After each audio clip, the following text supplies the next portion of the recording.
জীবনের কিছু গুরুত্বপূর্ণ শিক্ষা আছে যা আমাদের সঠিক পথে চলতে সাহায্য করে। আজ কিছু সহজ শিক্ষার কথা আপনাদের জানাবো যা সবার জন্য অনেক মূল্যবান। সবাই আমাদের জীবনে স্থায়ী নয়। মনে রাখতে হবে অনেকে আমাদের জীবনে আসে কিছু শেখানোর জন্য, তবে চিরদিনের জন্য নয়।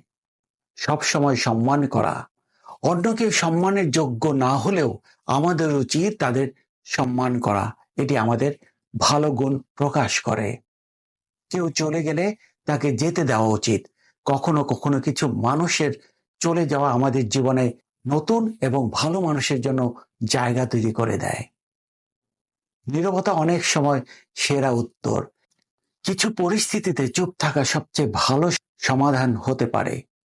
এতে অনেক সমস্যা এড়ানো যায়। নিজের উন্নতির চেষ্টা করা, সুখী মানুষ নিজের উন্নতির দিকে মনোযোগ দেয়, আর যারা অসুখী তারা প্রায়ই অন্যদের বিচার করে। প্রত্যেকের থেকে কিছু শেখা, সবার কাছে কিছু না কিছু শেখার আছে। প্রত্যেকের অভিজ্ঞতা আমাদের জন্য মূল্যবান হতে পারে। এই কয়েকটি শিক্ষা জীবনে গ্রহণ করলে আমরা আরো ভালোভাবে এগিয়ে যেতে পারবো ইনশাল্লাহ। আজ এ পর্যন্তই। আসবো নতুন কোনো ভিডিও নিয়ে। সেই পর্যন্ত ভালো থাকুন, সুস্থ থাকুন। আল্লাহ হাফিজ।